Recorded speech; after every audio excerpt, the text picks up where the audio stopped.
Hello दोस्तों, आज हम जा रहे हैं खेत की पूजा करने के लिए, जिसको बोलते हैं बंडा भरना। और इसको पूजा करने के लिए हमें खेत पे 4 गड्ढे करने पड़ते हैं और उनमें बंडा भरना पड़ता है। और इस पूजा के लिए हमें चाहिए कुमकुम, चावल, गुड़, बतासे, थोड़े से फूल और 1 लोटा पानी। ये तो बेसिकली ये होता है बंडा, जिसमें गाँव में गेहूँ रखा जाता है। तो इसमें यहाँ तक पूरा गेहूँ भरा होता है फुल यहाँ तक, और इसमें यहाँ नीचे से एक ढक्कन होता है जिससे गेहूँ बाहर आता है। तो रियल बंडा ये होता है। पर खेत में इसी तरह के गड्ढे बना के हम खेत में भरने से हमारा जो खेत है वो बिल्कुल ही हरा भरा रहेगा, हमारा घर हरा भरा रहेगा। इस वजह से खेत में पूजा करते हैं, धरती पूजन भी आप इसे कह सकते हैं। ये देखिए फ्रेंड्स, गुलाल को इस पानी में घोला जाता है और ये रंगीन पानी वहाँ पे चढ़ाया जाता है।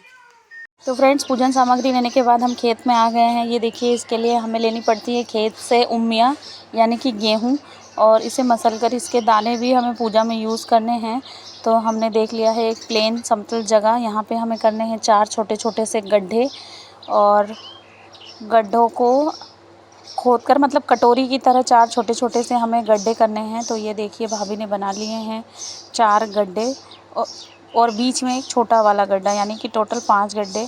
अब उनमें ये रंगीन पानी छिड़कना है पहले। ये देख सकते हैं आप, 5 गड्ढों में आपको थोड़ा थोड़ा करके रंगीन पानी डालना है।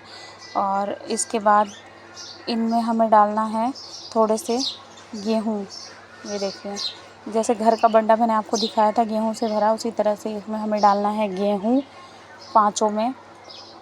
ये देख सकते हैं आप, 5 में भाभी ने थोड़ा थोड़ा गेहूँ मिला दिया है। इसके बाद हमें इसकी पूजा करनी है, तो हम इसमें डालेंगे कंकु, चावल, फूल, जो भी पूजन सामग्री हम लाए थे घर से, वो सभी हमें इसमें थोड़ा थोड़ा डालना होता है। देख सकते हैं आप, ये देखिए फूल चढ़ा दिया है भाभी ने अब इसमें।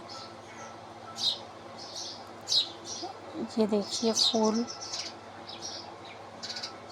5 में हमने सब पूजन सामग्री को चढ़ा दिया है। इसके बाद हम जो गुड़ लेकर गए थे पूजन थाली में, ये थोड़ा सा गुड़ रख देंगे हम इसमें, और बचा हुआ जो गुड़ है वो आप प्रसाद के रूप में अपने घर के सदस्यों को या जो भी आसपास के लोग हैं उन्हें दे सकते हैं।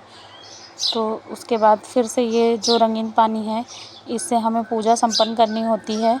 और रंगीन पानी को डालने के बाद हमें इन गड्ढों को वापस से ढक देना होता है। देख सकते हैं आप, भाभी ने इन्हें पैक कर दिया है वापस। ये देखिए, इन गड्ढों को हमें अच्छी तरह से ढक देना है।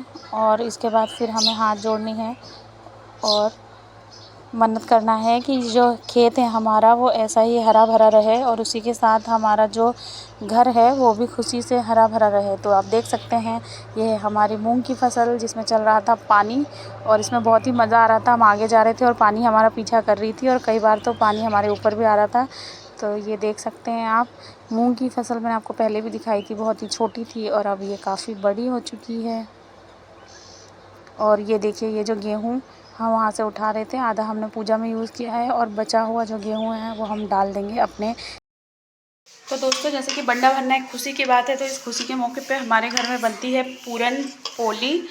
तो पूरन पोली बनाने के लिए सबसे पहले आपको चने की दाल को गलाना पड़ता है। चने की दाल जो भाभी ने मेरे को साफ़ करके दिया है, इसे मैंने अच्छे से धो लिया है।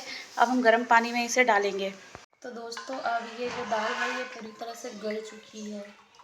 ये देखिए, इसे निकाल के ऐसे चेक करेंगे, गल चुकी है। इसे हम इस तरह से परात में निकाल रहे हैं। और ये जो दाल का पानी है, इसे भी आप अलग से तड़का दे सकते, फ्राई कर सकते हैं। और चने की दाल को हमें इस तरह से निकाल लेना है परात में, फिर इसे करना है लोटे से मिक्स। आगे का प्रोसेस भी मैं आपको ज़रूर दिखाऊंगी, बने रहिए मेरे साथ। तो दोस्तों, ये एक प्रोसेस है, इस तरह से हम दाल को बारीक कर सकते हैं। वैसे तो इसको मिक्सर में भी ग्राइंड कर सकते हैं, लेकिन भाभी लोग शुरू से इसी प्रोसेस से बनाते हैं, तो यही प्रोसेस मैं फॉलो कर रही हूँ। इसके लिए आपको लेना है एक स्टील का खाली लोटा, और दाल को आपको 90% तक पका लेना है। फिर जब आप इस तरह से उसे दबाएंगे तो दाल अच्छी तरह से बारीक हो जाएगा। और फिर इसमें हमें कुछ चीज़ें मिक्स करनी होती है, वो मैं आपको थोड़ी देर बाद दिखा दूँगी, क्योंकि वो भाभी करेंगी।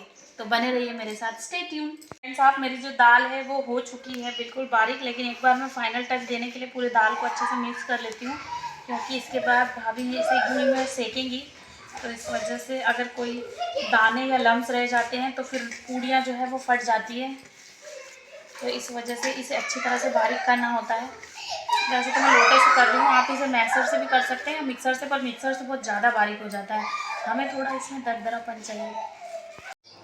तो आप देख सकते हैं ये जो हमारी दाल है ये बिल्कुल मैश होकर रेडी हो गई है। इसमें आपको मिलानी है शक्कर, चीनी, जितना आप पसंद करते हैं आपके टेस्ट के अकॉर्डिंग आप उसमें डाल सकते हैं। मेरे फैमिली मेम्बर्स में थोड़ा मीठा ज़्यादा पसंद करते हैं तो हमने ये शक्कर इतनी मात्रा में डाला है, आप अपने टेस्ट के अकॉर्डिंग ले सकते हैं। और इसमें आपको डालना है इलायची, तो हमने इसमें लिया था 6 से 7 इलायची, उसके दाने निकाल कर उसे कूट कर आपको डालना है। उसके बाद कढ़ाई में अच्छी तरह से घी गर्म करके आपको जो ये पूरा जो मैश किया हुआ दाल है इसे कढ़ाई में डालना है और इसे अच्छी तरह से सेक लेना है, तल लेना है। और ये जब आप इसे पकाएंगे तो धीरे धीरे आप देखेंगे कि दाल का जो कलर है वो चेंज हो जाएगा, वो थोड़ा सा येलो से ब्राउन हो जाता है, मतलब वो पक चुका है। और दूसरी तरफ यहाँ देख सकते हैं हमने बनाई है खीर, क्योंकि बहुत दिनों से हमारा खीर खाने का मन हो रहा था। तो आप देख सकते हैं यहाँ पे हमने आज खीर बनाई है और घर के ही दूध का खीर है ये, और बहुत ही टेस्टी बना था ये। तो अब आप देख सकते हैं पूरन पोली को बनाने के लिए आपको इस तरह से लोई में दाल को भरना है और इस तरह से आपको उसे अच्छी तरह से पैक कर देना है। बेसिक सा ही प्रोसेस है। और ये आप देख सकते हैं इस तरह से आपको इसे गोल करना है धीरे धीरे, और फिर आपको हल्के हाथों से इसे बेलना है। ये देख सकते हैं आप, इसे धीरे धीरे आपको बेलना है, ज़्यादा प्रेशर से बेलेंगे तो फट जाएगा और पूरा दाल बाहर आ जाता है। तो इसीलिए आपको ज़्यादा प्रेशर नहीं देना है, धीरे धीरे से हल्के हाथों से ही बेलना है आपको इसे। और आप देख सकते हैं ये क्या रेडी हो गई है, ये देख सकते हैं आप। इसका साइज़ आप अपने अकॉर्डिंग बड़ा या छोटा कर सकते हैं। और फिर आपको तवे में डालना है घी, घी में आपको डालना है पूरन पोली, आप देख सकते हैं।